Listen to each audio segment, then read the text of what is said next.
안녕하세요. 9월 27일 더불어민주당 현안브리핑 진행하겠습니다. 국감 1일차에 대한 단상입니다. 사상 초유의 집권여당 국감 보이콧, 국민들께 송구할 따입니다. 20대 국회 첫 국감이 집권여당 없이 진행되었습니다. 새누리당이 위원장을 맡고 있는 상임위는 위원장의 불참으로 개의도 하지 못했습니다. 야당이 맡고 있는 것도 야당 의원들만으로 진행할 수밖에 없었습니다. 이후 여하를 막론하고 국민 여러분께는 송구할 따름입니다. 그렇지만 우리 당은 내실 있는 국감을 위해 최선을 다하고 있다는 점 또한 말씀드립니다. 어제 1일차 외교통상위 국감에서는 일본 정부가 출연한 10억 엔의 성격에 대해 집중 추궁이 있었고, 복지위에서는 건강보험부가 체계 등 박근혜 대통령의 복지공약 불이행에 대한 질타가 이어졌습니다. 또 농업 분야에 무녀발식으로 진출하고 있는 대기업 형태에 대한 비판과 대책, 국민 안전을 위협하는 부실한 리콜 관리, 필리버스터를 주도한 이기원 장관에 대한 질타, 부동산 투기장으로 변한 세종시 문제 등이 집중 거론되었고 대안이 논의되었습니다. 우리 당은 계속해서 민생 국감을 위한 노력을 다할 것입니다. 한 입으로 두말하는 이정현 대표, 국감 방해 행위 그만 중단하십시오. 국민들은 사상 초유의 집권당 대표 국감 거부 단식을 보고 계십니다. 국민 대표자의 책임과 의무를 저버린 직무유기입니다. 불과 2년 전 이정현 대표는 세월호 특별법 제정 릴레이 단식을 진행 중이던 야당 의원들을 향해서 국회의원 단식 특권의 시작이라고 비판했습니다. 그랬던 분이 지금은 당대표 사무실을 단식 농성장으로 바꾸고 대단한 특권을 행사하고 있습니다. 이정현 대표는 김재수 장관 해임안 처리를 문제 삼고 있지만 우병우 수석과 미르 재단 관련 의혹 등 이석수 특감의 국회 증언을 무산시키겠다는 치밀한 정략적 의도하에서 계산된 행동으로 의심됩니다. 청와대와 충분한 교감이 있지 않고서야 이런 일을 벌이지는 않았을 것입니다. 이정현 대표의 처지는 이해합니다. 대통령의 심기를 보좌하고 당내에 국감은 참여해야 한다는 이견을 막기 위한 몸부림이 아니었겠습니까?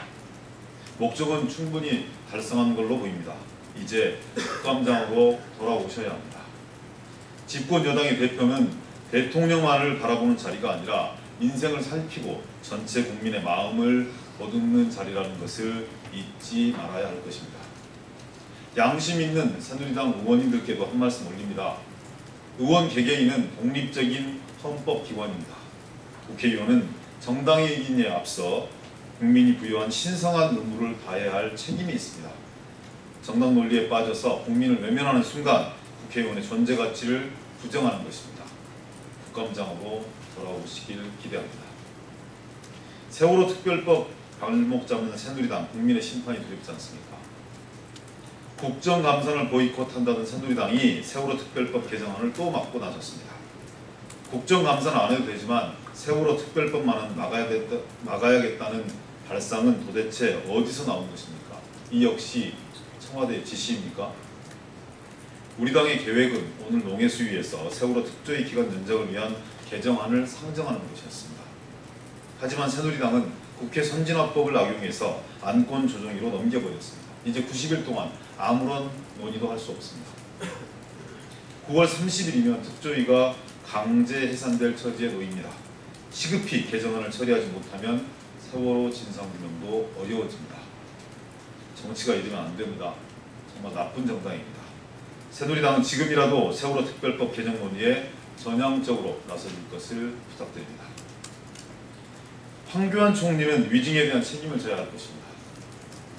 국무총리는 대정부 질문에서 신청 하루 만에 이루어진 미르재단과 K스포츠재단의 초고속 재단 승인에 대해서 그런 사례는 많다는 취지의 답변을 했습니다. 하지만 거짓이었습니다. 우리 당의 김영주 의원이 문체부에 확인한 결과 지난 5년간 설립된 131개의 법인 중 하루 만에 설립 허가된 곳은 미르재단과 K스포츠를 포함한 4곳에 불과하고 다른 2곳은 재승인이었습니다. 결국 특혜를 받은 곳은 미르재단과 K스포츠 2곳뿐이었다는 얘기입니다. 정권의 비호와 공무원의 눈치 보기가 없었다면 이런 비상식적인 일은 벌어질 수 없었을 것입니다. 게다가 일부 대기업은 자체 규정까지 어기며 미르재단에 출연했던 것이 밝혀지고 있습니다. 황교안 총리는 명백한 진실을 감춘 채 무책임한 답변으로 국회를 우롱하고 국민을 속이려 했습니다. 국회와 국민에게 사과하고 책임을 져야 합니다. 우리 당은 고발 조치를 포함한 책임을 묻기 위한 모든 수단을 강구할 것입니다. 원전 무한 낙관론, 국민들은 불안합니다. 김무성 새누리당 의원은 원전이 지진을 맞아도 절대 폭발하지 않는다는 사실을 알았다며 신고리 원전 5호기, 6호기 건설의 필요성을 강조했습니다. 원전 건설의 주무부처인 한국수력원자력의 원하는 말을 그대로 옮겼을 뿐입니다. 안이한 현실인식이 안타까울 뿐입니다. 지진 이후 신규 원전을 전면 재검토해야 한다는 의견은 여당 내에서도 나오고 있습니다. 한반도가 지진 안전지대가 아니라는 사실은 명백해졌고 세계 최고의 원전 밀집지대에 들어설 신고리 원전 5호기, 6호기는 제대로 된 안전성 평가도 하지 않았습니다. 신고리 3호기에서 6호기 중 한 곳에서 중대 사고가 날 경우 반경 80km 이내 주민 1만 6천여 명이 사망하고 50년간 암 사망자 수가 280만 명에 이를 것이라는 주장도 나오고 있는 실정입니다. 대형 사고는 티끌만한 가능성을 간과한 데서 비롯됩니다. 국민 안전 문제에 있어선 과잉 대응이 늦장되는 것보다 낫습니다. 신고리 원전 5호기, 6호기 건설을 전면 재검토해야 합니다.